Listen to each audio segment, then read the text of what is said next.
Hello and welcome to the 44 Minutes of Heaven we call the D1Baseball.com podcast. I'm your host, Michael Patrick Rooney. Today's episode brought to us by our good friends at S2 Cognition. S2 Cognition delivers a revolutionary approach to helping athletes understand how in-game decisions impact their performance from youth levels all the way to the pros. If you are a softball hitter or a baseball hitter out there, get yourself an assessment. Let's find out where you are in the spectrum of making quality swing decisions. And once you know where you are, then you can create a plan to improve there. I don't know if there's anything more important in the game of baseball than the hitters' swing decisions. Pitchers are trying to trick hitters to get them to make bad swing decisions. So hitters, let's not fall for that. Stupid pitchers. We're never going to fall for their tricks. Let me turn to a very more positive subject, which would be my two friends here, the great Kendall J. Rogers and Zebby Barrels, Fitty Barrels, Aaron Fitt Barrels. How we doing, gentlemen? We're doing excellent. Yeah, Good buddy. to talk to you guys. Look, you guys both have your shock factor hats on. Well played. We do. Got mine behind Big Donkey me. brand. Got to support the team. Got to support the team. Did you guys miss me last week? I know. Aaron was texting me, my wife. Very appreciative of the fact that I did not get on the podcast last week. Yeah, it was good discipline. I was proud of you, Kendall. You're really growing up. To be honest, I was literally sitting on a beach and was going to go get on the podcast for like 10 minutes, sitting on a beach with like a rum punch in my hand, but I decided against it. We thought you were doing a site visit at the Cut and Shoot Texas Marriott, Kendall, for the big shareholders meeting. Well, in realignment days, you never know. The University of the Virgin Islands might end up being in the SEC, so. That's right. Someday, D1Baseball.com, headquartered in the Virgin Islands. Let's go. The Cayman Islands. Very good. Boys, let's do this. Let's jump in to our wonderful conversation today. So I want to do like early fall reflections, because we're taping this on October 3rd. And I mean, the fall is really getting going, and it gets going fast. But there's so much stuff going on. And I wanted to, Fitzy, you're going to be a great perspective here, because you're the one that's seen some fall ball so far. So here's where my brain's at. I'm really confused on roster construction in college baseball right now and like player movement. And I'll tell you why I say that. I've got, two people in my friend group who have sons who are good. They're going to play college baseball, and they're kind of going through this recruiting process. And what they keep saying is, unless you're like an uber elite high school player, Division I schools are really not super open to high school players, meaning that, unless you're immediate impact, they would rather a high school player go somewhere else and then get them in the transfer portal. And so but this is not like just SEC schools or ACC schools. This is like mid-majors too. It's almost like the high school players getting squeezed out. But the supply and demand part of my brain is confused, because are there that many good players in the transfer portal that you could just I don't know. It's very confusing. Yeah. And Kendall, I know you've talked about you've got your kind of nose to the grindstone on some rules that are being, like some rule proposals. But let me start with you, Fitzy. Like, when you go to Northeastern, or, the fall stuff that you've seen so far, are you seeing a lack of like freshmen out there, or does it look normal? I guess that's the more fair question. Does it look the same to you, or does it look noticeably different? Here's what I think. I get where people are coming from on this, and you probably will see some teams that do kind of lean that way, lean more and more heavily into the transfer portal. But what I'm seeing more is, every team's got some transfers. Maybe in some cases, your transfer quota kind of replaces what maybe in the old days would have been your JUCO guys, or just your standard grad transfers. Maybe now you've got kind of a mix of grad transfers and regular 4-year transfers, and maybe a JUCO guy. Like Northeastern, you mentioned, pretty typical. It's 11 freshmen, it's 5 transfers.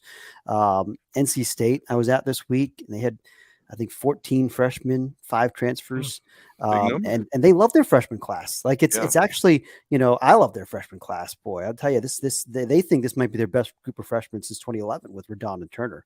Wow. And I see that, like they've got real arms there at NC State, in that young class that are going to supplement their older kind of pitchability veteran guys.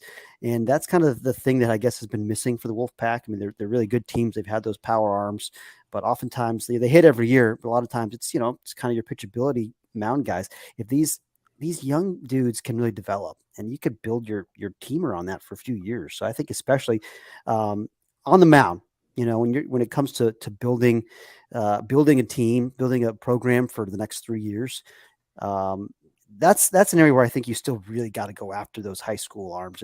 And the fall report that I posted today, UConn, same kind of deal. This year with their freshman class, they spent heavily on the arms, in the recruiting class. Yeah, they got transfers too. They got some guys that they think they're going to help them from the small school ranks, especially through the transfer market.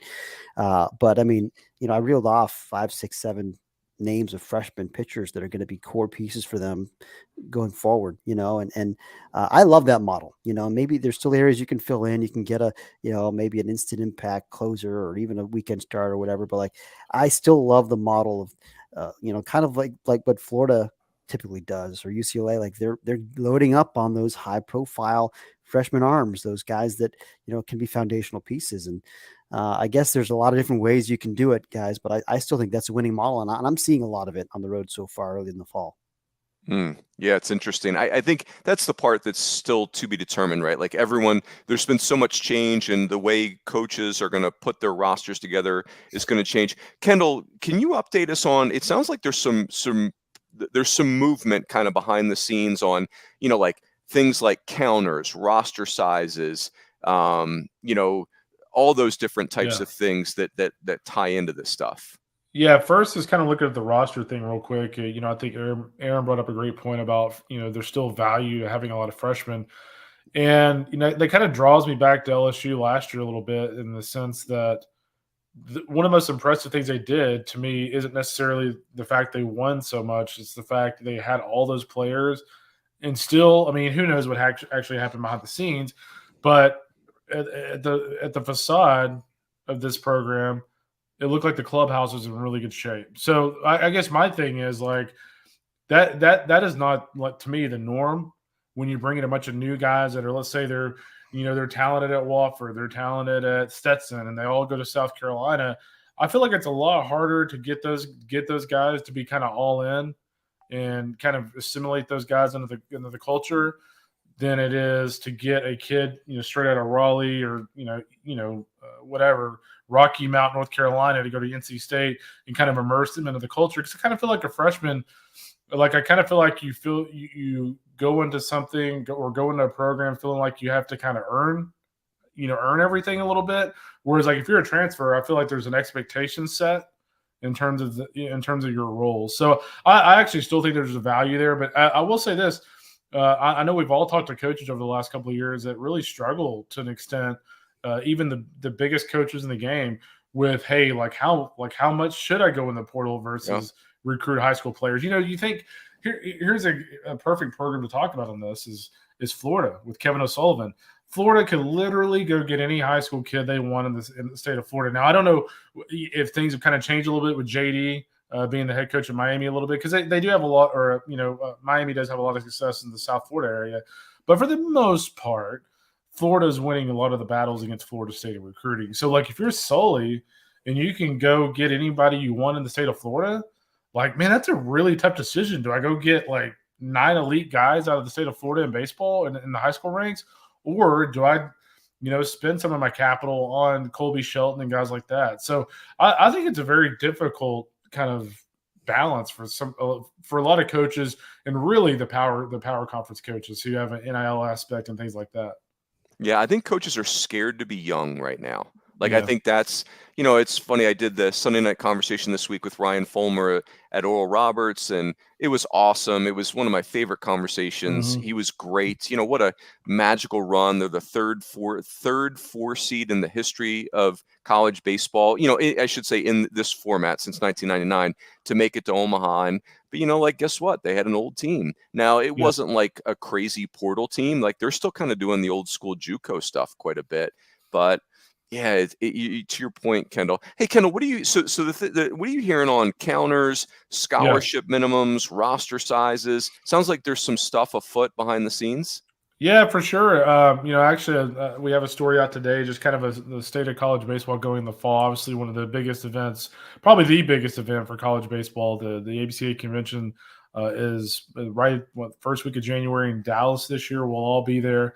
But one of the big things coaches have been asking, whether it's me, Aaron, Joe, or whomever, is like what's the roster going to look like next year? Because right now, it's a 40-man roster with 32 counters. But that is a waiver that goes away at the end of the year, and there's a moratorium on legislative action with the NCAA right now. So, I guess the question is: A, when does that moratorium go away, and legislation can be passed? And B, ultimately, what will the NCAA kind of decide college baseball gets? That's kind of what I was talking to Craig Kyler today. That's kind of what they're going to discuss later this fall, or I guess you'd say later this winter. At the ABCA convention is, what do coaches prefer? It does sound like there's a lot of movement behind the scenes to essentially sticking with a 40-man roster permanently, getting rid of counters altogether, because we were at 27. Now we're at 32, which for fans out there who may not know, that means 32 players on your roster can be on scholarship under what kind of has some momentum in the background. There would be no counters, so you could have all 40 players have 2%, whatever, have a percentage to some degree of a scholarship. And then the other thing, and this will be really what will kind of get a lot of mid-major coaches, and rightfully so, right, is the elimination of the 25% scholarship minimum.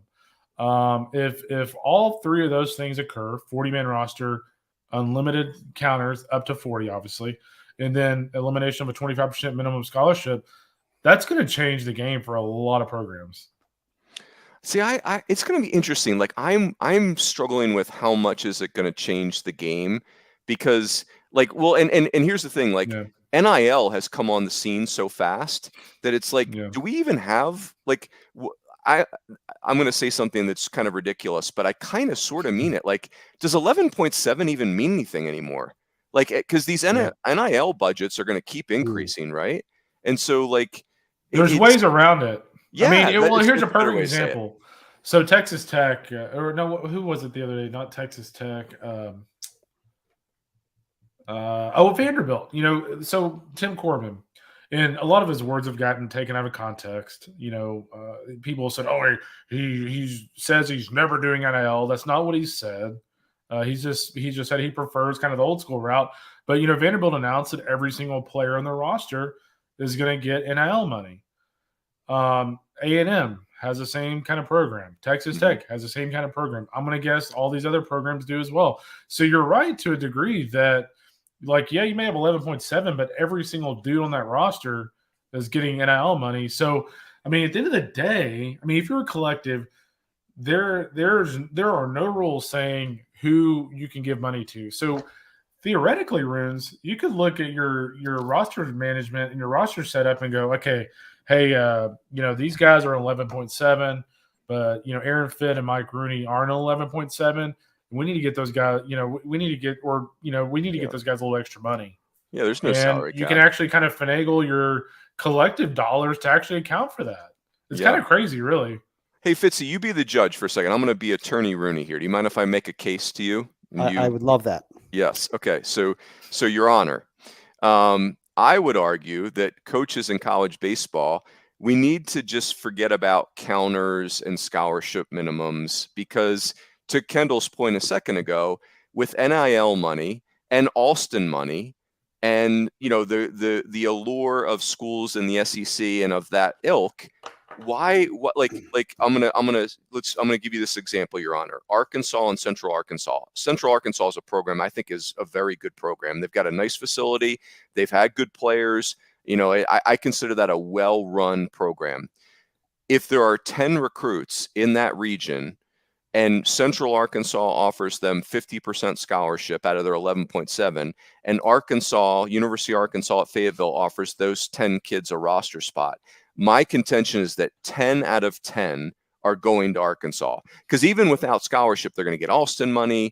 It's in-state, et cetera, et cetera. So to me, if we're worried about player hoarding, which it feels like that's what we're worried about, and I think it's a fair worry, shouldn't we just strip all these ancillary topics away? scholarship minimums and counters and all those types of things. Let's focus on what's the right amount of players in the fall. Because if most programs I'm looking at have 46, 47 guys in the fall, and they have to cut 6 or 7 at Thanksgiving. If I'm the mid-majors, that's the real issue. Those are 6 or 7 players I can't have. And then on top of that, at the end of the spring, I lose 3 or 4 players to the transfer portal. So, Your Honor, that's the argument that I would submit to the courts, is that we're talking about all the wrong things if player hoarding is what we worry about. Does the defense have a rebuttal, Kendall? No, I like what he's saying. Yeah, we're kind of on the same team. We're I'm gonna co-counsel. I'm gonna have to rule in favor of the plaintiff. Then I think that's a good point, Runes. It really is kind of interesting. I mean, the NIL stuff is very complex, guys. There's a lot of just moving targets on this issue. But I was talking to a college coach the other day who brought up the California case going on right now. I don't know who its versus or whatever, but it's essentially called the let's see here. It's called the College Athlete Protection Act. And what essentially would happen here is college athletes would be required to get NIL money based on how much their program makes for the school.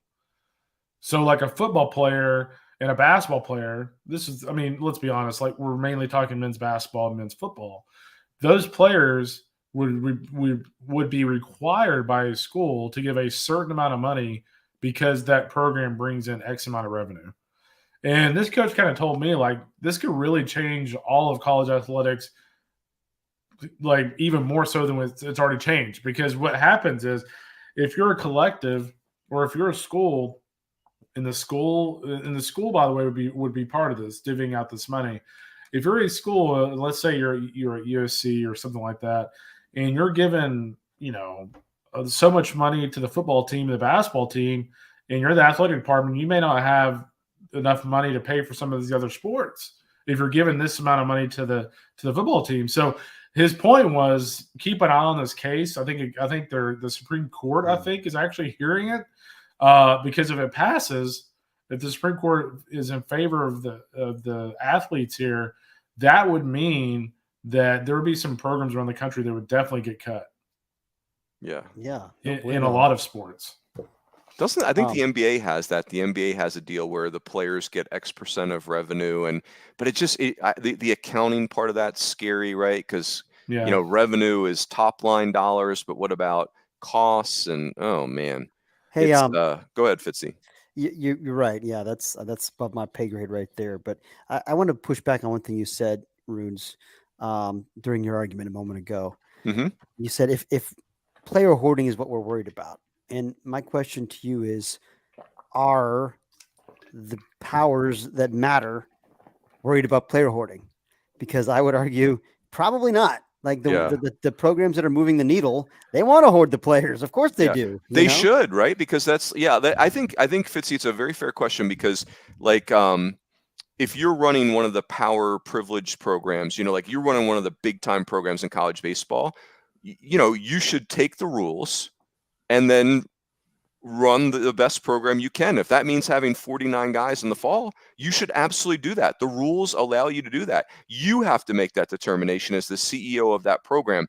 The angle that I'm looking at is that, like, okay, program X, when you have 49 guys this fall and you cut 9 of them at Thanksgiving, is that good for the global version of college baseball? And I'm asking that a little pejoratively. I wish I did that better. I don't mean it that way. Like, I don't know the answer to that. Like, my gut is, I think you guys can tell where my gut is. My gut is that no, like I'm really concerned about the mid-majors. I hear, Kendall, I think you hear the same thing. I hear the top 50 coaches saying, hey, the gap between us and the mid-majors is growing. They're getting worse and we're getting better players. I hear coaches, hey, you guys know I've crunched the numbers. In Omaha last year, those 8 teams, if you took every player on their roster that got 1 at bat or threw 1 inning, the average number of players was 33. So even with 46 kids in the fall, that's 13 players that will not participate. So I'm worried about it, but you're right, Fitzy. Yeah, I mean, the coaches don't need to worry about it. Here is the reality, is that these things, like liberal is the wrong word, but like these things are only going to get more open. Like the way it is right now, like you better really enjoy the way it is right now, like the rules the way they are right now, because the rules are just going to get more loose as we go on here. Like they're not going to all of a sudden wake up one day and go, you know what, we're going to crack down on athletes' rights is the wrong word, but we're going to crack down on the athletes. Like if anything, it's going to move even further out than it already is. So it's one of those things like you either adjust or you're screwed. So I mean, like, there's a coach that they emailed all of us a couple of weeks ago. And I won't name names because he makes a great point. Like I don't think he's a whiner. He makes a great point, but the problem is, like, that's not going to change, especially now. Like, the transfer portal is not going away. If anything, it's going to get even more just crazy over the next few years. So, as frustrating as it is, like, the reality is if you're a mid-major and you have a stud player, you're either going to have to be like Sam Houston, where you just do a great sales job, and a guy like a Walker Yannick or a guy like that he just refuses to leave, or I mean, the reality is they're probably going to go somewhere else. And it sucks, but it's not a baseball issue, is what I'm saying. Yeah. It is a NCAA as a whole, college athletes as a whole issue. Like, and it's not going to get any better. And being up in Northeastern last week and talking with Mike Lavin, and it struck me that we were talking about Mike Sirota, and he just said, "Man, I will always be grateful to that kid for his loyalty. For his loyalty, like we're talking about, this is the state we're in right now. You're a mid-major." You've got a really good sophomore, like a superstar. And it's like this exceptional thing that he chooses to be loyal and stay there for junior year rather than going, we're chasing the NIL money or whatever. Like, that's just the reality. And it stinks. I hate that. It makes me cringe. At the same time, tip my cap to Mike Sirota and tip my cap to Jacob Wilson last year. And these guys who I think there's a lot to be said for that, for loyalty. But the bottom line here is that I share, Runes, your concern for the mid-majors and their plight going forward. I think it's not going to get any easier, but I also think it's clear that we're not going back to the days when the have-nots pushed, drove the cart, and the haves, were outnumbered, and so they just didn't get their way. Like, if anything, that's it. Like, if I'm sorry if you're a mid-major, that seems to be the way that the wind is blowing now. I mean, it's more and more autonomy for the power conferences, however many power conferences there will wind up being after all this. There'll be like 2 at the end. Yeah, no kidding. Like the power 2 is going to wield all the power, and everybody else is just fighting for table scraps. And I mean, we're going to legislate roster sizes to appease the mid majors. I just think that's unlikely. Yeah, and the other thing too is I feel like a lot of coaches out there kind of misunderstand our point of view. Like, I don't think any of the Maroons, I don't want to speak for you, but like, I don't feel like the three of us like love the idea of like people like a guy like Sirota potentially killing it at Northeastern and then hitting the road, or the Wahia Loy kid at Sac State who kicked ass his freshman year and then hightails it to the SEC. Like, I don't think any of us love that. Right. But like us barking about it isn't going to change it, because this is so much higher, as Aaron just said about another topic. This is so much higher than our pay grade. Like, it'd be like, sitting in the White House lawn to change legislation in Congress. Like, you're not, like, nothing's going to change because a citizen goes out there and yells at the White House. I do. Yeah, I think it's all fair. Like, and you're right, Kendall, the transfer portal, and I don't want to portray it this way, the transfer portal and NIL, they're not going away. And I don't want to sit here and, to your point, yell at clouds about how great college baseball could be if we eliminated those two things. I don't think it's about that. I think it's about, like, there are ramifications. Like, for instance, I shared with you guys, I talked to a coach recently who you'd classify as mid-major. He's got 3 kids that are signed up to go to the Cape this summer. And they've not used their one-time transfer. And he's thinking, I don't want my players to go to the Cape. I want them to go for their own careers. But I've got 37 other kids I got to think about too. And if they lose their 3 best teammates next summer because they went to the Cape Cod League, I'm going to de-emphasize the Cape Cod League in my program, right? Like, why would I do that? But I think here's the point I'm making. Yeah. When you think about global college baseball, I don't think it's mid-major versus like power programs per se. if everybody I'm looking at's got 45-man fall rosters.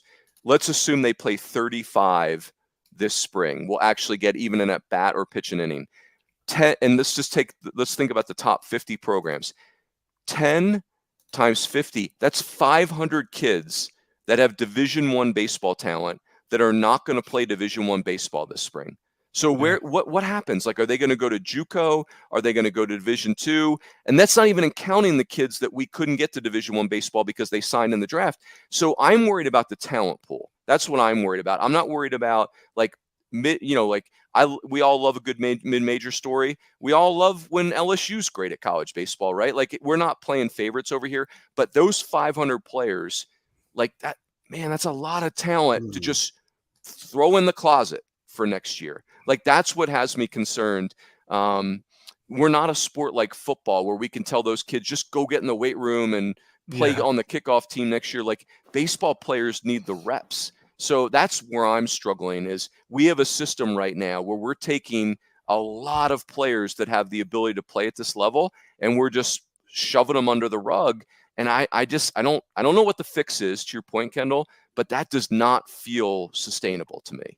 Well, what also kind of concerns me a little bit, and this is kind of getting deep in the weeds here, but what also concerns me a little bit is, we just discussed NIL and roster management and things like that. And one thing I wonder is if we get on the list, and, we just talked about how, we joked about there only being 2 conferences, but I think we're honestly closer to that than we are the opposite by far. I think the concern I have is that if you're, and I just want to, I'm not going to just label the SEC as the only conference that would do this, but let's say you're the ACC and North Carolina, NC State, Georgia Tech, Florida State, and the SEC, all the big boys, they're all paying every single player NIL money. If that's the case, guys, like, what is the incentive for the SEC and the ACC to fight to increase scholarships? If those kids are getting NIL money that the athletic department, by the way, is not fitting the bill for, why in the world would they go to the NCAA and go, hey, we need 28 scholarships that, oh, by the way, us as the athletic department want to pay for? No, they're going to go, hey, let's let the collectives handle it. So I think we're going to reach a point where it's going to be very interesting to see, in a couple of years, does I'm trying to remember who the ACC commission is. It's not still Jim Phillips. Jimmy Phillips, yeah. Oh, it is still Jim. Mm-hmm. If you're Jim Phillips and you're Greg Sankey, like, I kind of wonder, like, are your schools still going to be like, hey, we should really fight to increase scholarships? Or are they going to say, hey, by the way, the Diamond or the Diamond Hills Collective is, giving every UNC player $10,000 a year to help take some of the burden off of them. Hey, don't worry about getting more scholarships. I think that's a legitimate concern moving forward. Yeah, interesting point. Hey, Runes, if I could circle back for 1 second on the question you asked at the beginning of the show about fall roster makeup. I've crunched a little numbers here using our newcomer questionnaire reports and kind of compared this year to previous years. Oh, and wow.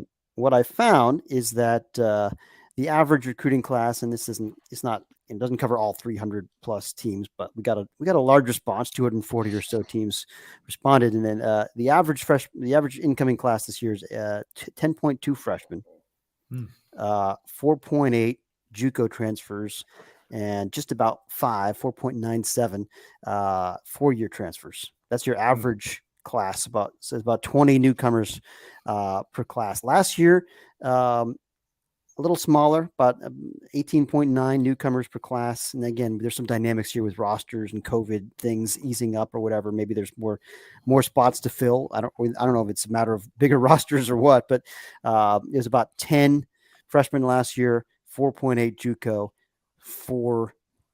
4-year transfer. So we have seen an uptick in 4-year transfers, almost an entire 1 transfer per team more than last year.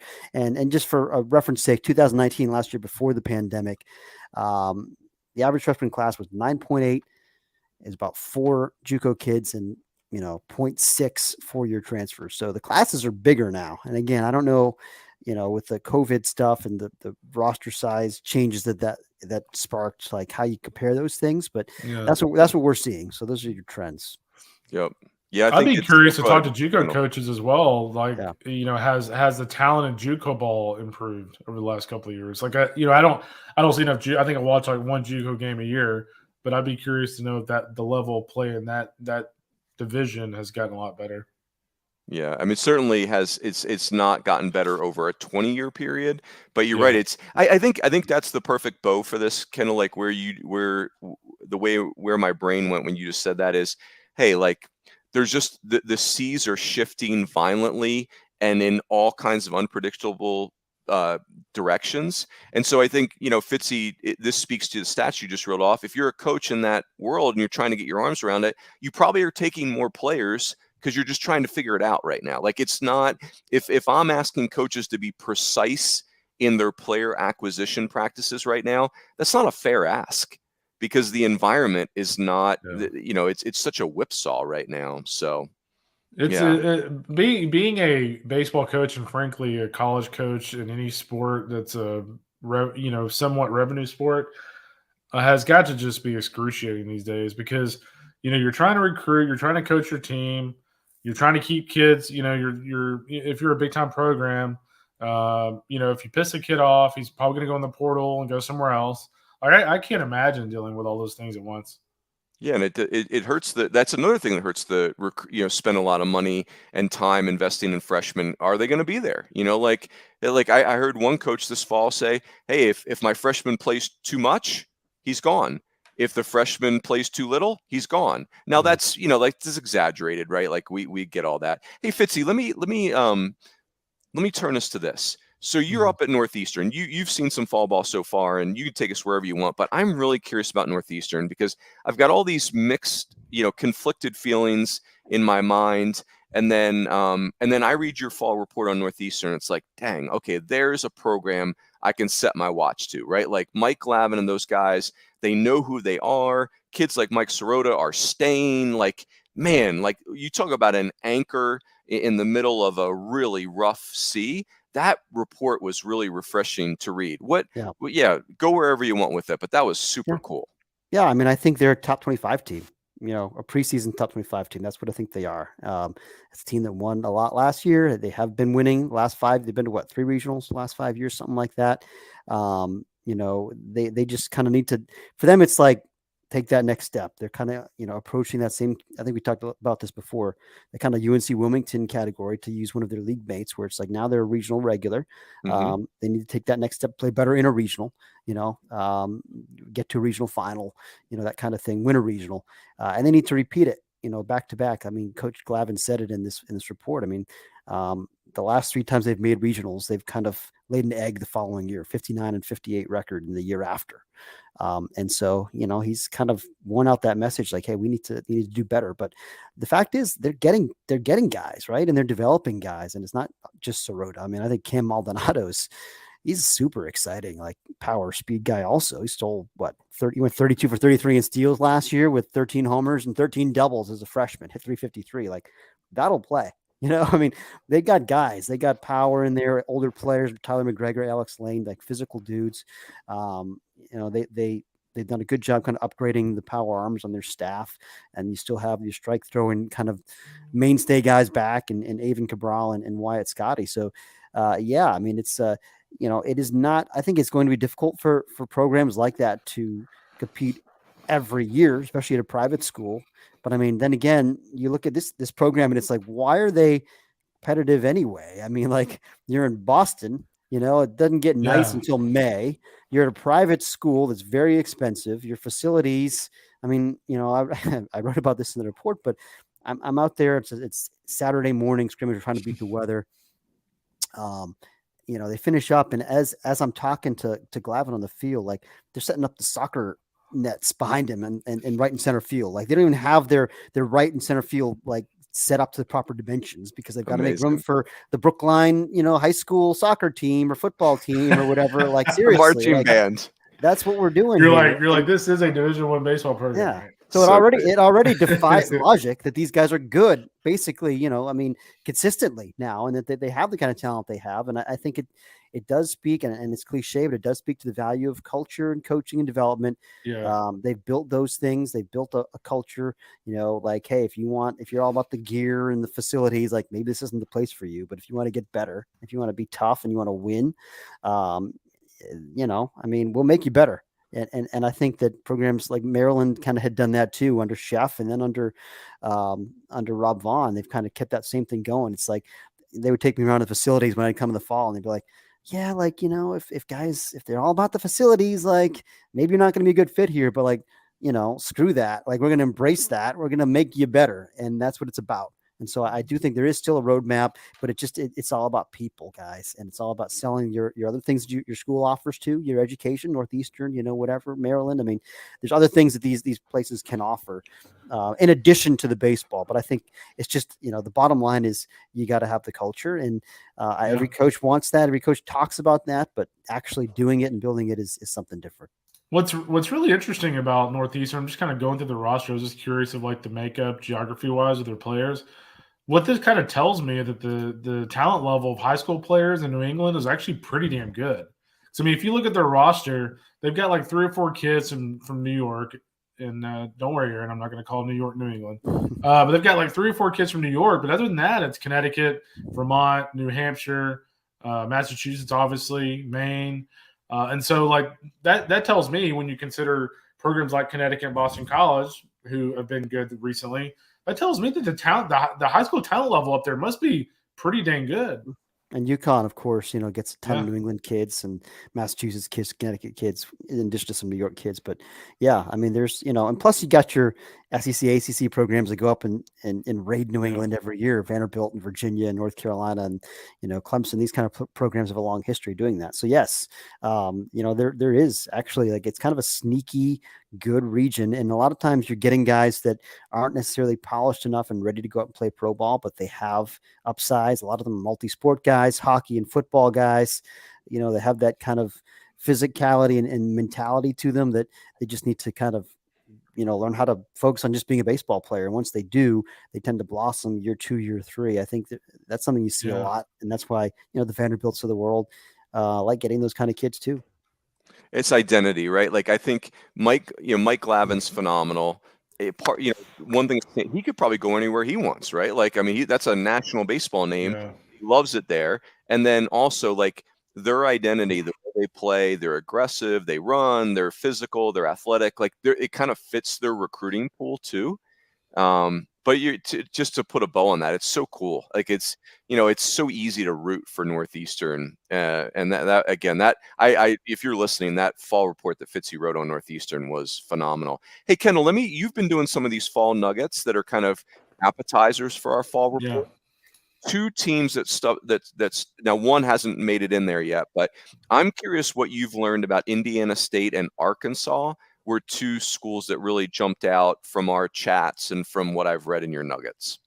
Yeah, it's really interesting. I think when you look at Indiana State overall, I think a lot of people naturally will look at their run last year and go, oh, mid-major must have had a bunch of older guys. They're probably going to take a step down the next year. What's really interesting is it sounds like the Sycamores, and granted it's fall ball, so I mean we'll kind of see how things transition in the spring. But it sounds like they're actually really good again. They have some household names back from last year. Josue Urdaneta, Randall Diaz is back. If you look at their pitching staff, Jacob Pruitt's back. He was a guy that had a 6.75 ERA for them last year. Apparently he was 96, 98 last weekend's Indiana. The Indiana transfer Luke Hayden was up to 98 and was electric against the Hoosiers.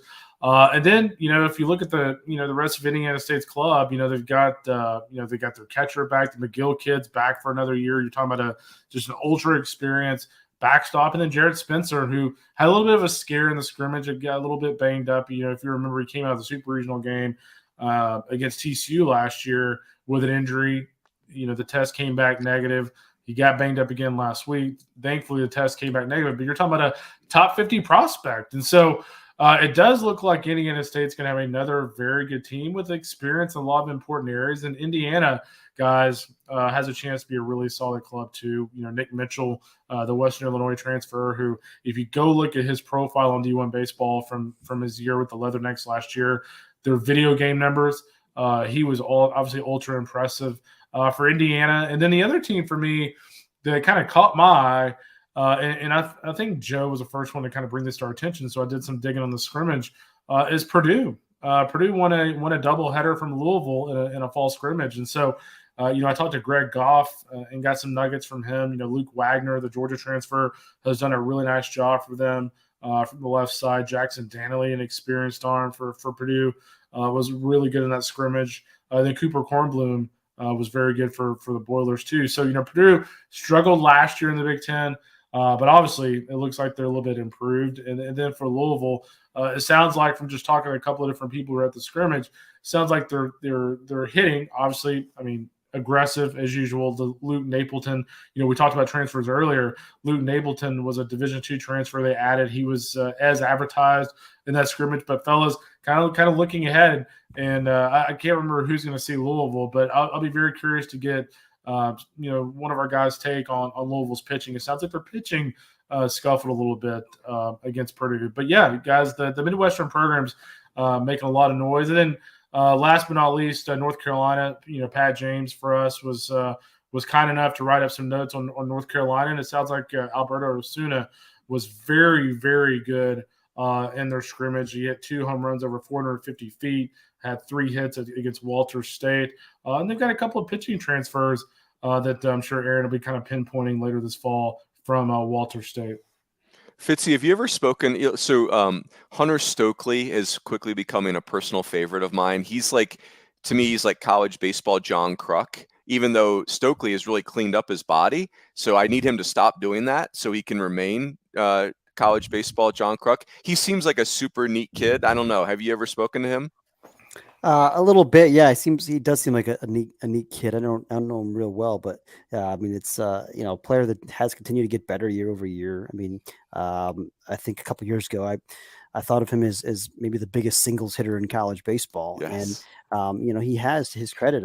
He's learned to drive the ball better. He's still a lot of competitive at bats, but his slugging percentage jumped almost 100 points, I think, this past year. So he has worked on his body and he's gotten better year over year, and it is a neat story. Yeah, he's awesome. Kendall, before I give you guys some Sunday night conversation reflections, Okay. Arkansas, sounds like we've got an early report on Arkansas that their pitching is just over the top awesome, which makes sense. Like Will McIntyre. Is that his name? Will McIntyre? Am I doing that right? Yeah. He could be their Tuesday guy, for God's sakes. Like, it's going to be crowded in that rotation. But hitting wise, like the offense, which makes sense. It's a lot of transfers, a lot of new faces. But outside of Kendall Diggs, so it's hard to tell. Like, is their pitching just that good that they're blowing their own hitters' doors in, or is this really a position player group that's got a long way to go? Yeah, it's really interesting if you look at Arkansas. Speaking of rosters, I think somebody told me, don't quote me on this just yet, but I think somebody told me they had 18 pitchers in the roster in the fall. That's rather interesting. Hunter Dietz or Dietz, I don't know how you pronounce his last name. I think it's probably Dietz. But Hunter Dietz, the talented lefty, the prep star, would have been a guy that could very easily got drafted in the top couple of rounds, decided to go to school, and apparently so far, like, he's been so good that the scout I talked to thought he could be their Friday guy. It's 94, 96 on the left side with like a hammer breaking ball. His comp on him was Cole Hamels. I'm very curious to get Aaron's take when he sees Arkansas later this fall. But that was kind of his comp on Hunter Dietz was Cole Hamels. That's a pretty damn good comp as a freshman. Good. Yeah, he was a first rounder and won a bazillion MLB games. So I think, no matter what Arkansas's offense might look like right now, I think we all can probably assume that their offense will probably be okay. Yeah, that's right. There are years where they may not just be like overly explosive. Like, Arkansas never has what you would call a bad offense. It'll be competitive, regardless of the talent level. And Kendall Diggs is awesome. So. I'm out of all those SEC schools, I'm probably most intrigued to read the Ole Miss and Mississippi State fall reports. Like, they're the two most fascinating programs in that league by far for me. Kendall, they'll be intriguing until July. That intrigue will never stop. Like, I think it's going to be week to week intrigue. Like this is a bizarre analogy, but like Mississippi State and Ole Miss are like our Yankees and Mets right now. Like, it is like fishbowl baseball. Like, there are going to be a lot of eyes on them all year. Yeah, then Georgia. Like, I feel like Georgia, their transfer portal class is actually really good.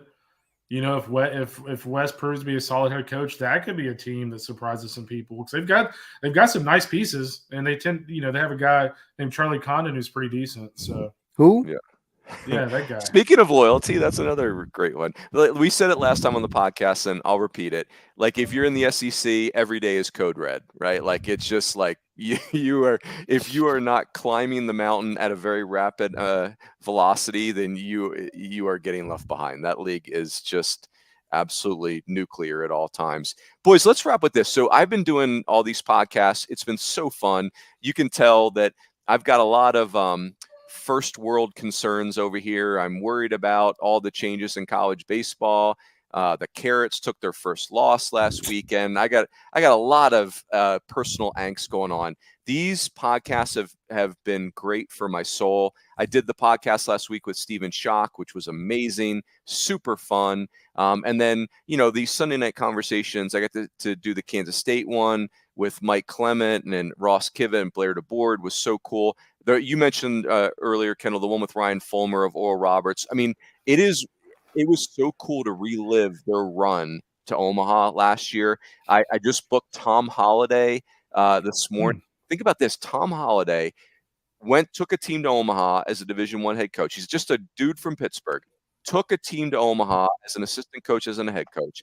He's got a son that played in the big leagues forever. He's got a son that also has taken a team to Omaha. He's got a grandson who's the number 1 ranked prospect in all of baseball. He's got another grandson who's the number 1 ranked prospect in the 2025 high school class. Who, by the way, people think is better than his brother. Yeah, right. So that's Jackson and Ethan are Matt's kids. So anyway, I'm super excited to talk to TH. And you guys know he's always an amazing conversation. He will not hold back. No, which is never. Awesome. God bless him, because he can, right? Like, because of that family tree I just laid out. Like, I still would love to know the dynamic whenever Tom Holliday coached with Elliott Avent.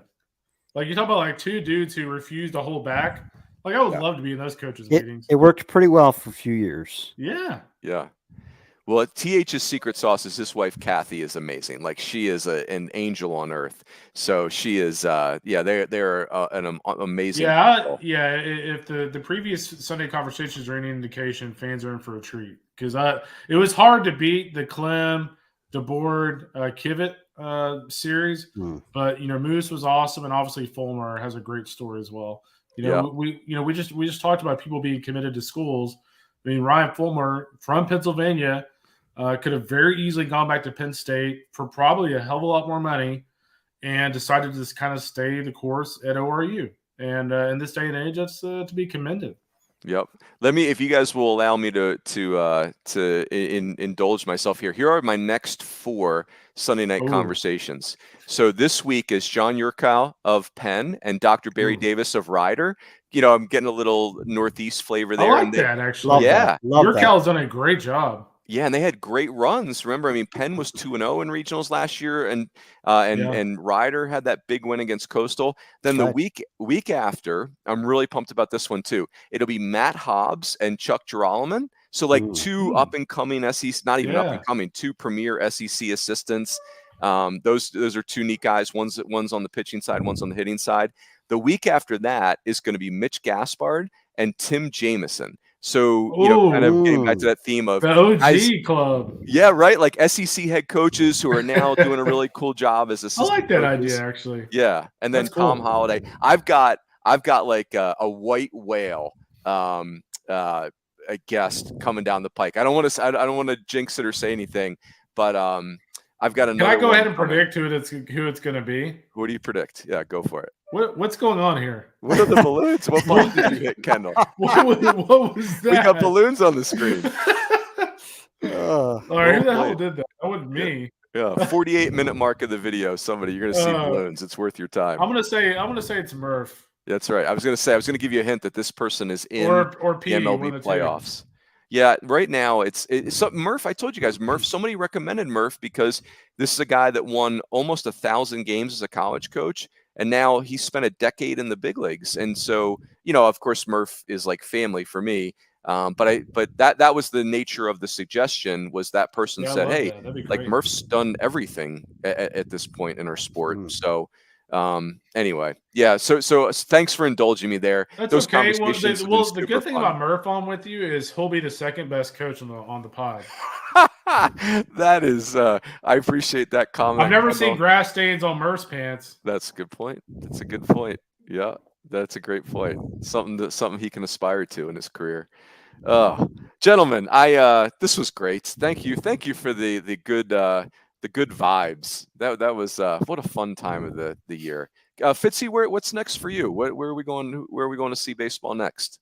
I've actually got one more little Northeast run. I'm going to see Rutgers and Seton Hall coming up this weekend, not against each other, two separate scrimmages. And also the week after that, I think I'm get back out to see the Wolfpack a little more. And then I'm on the road.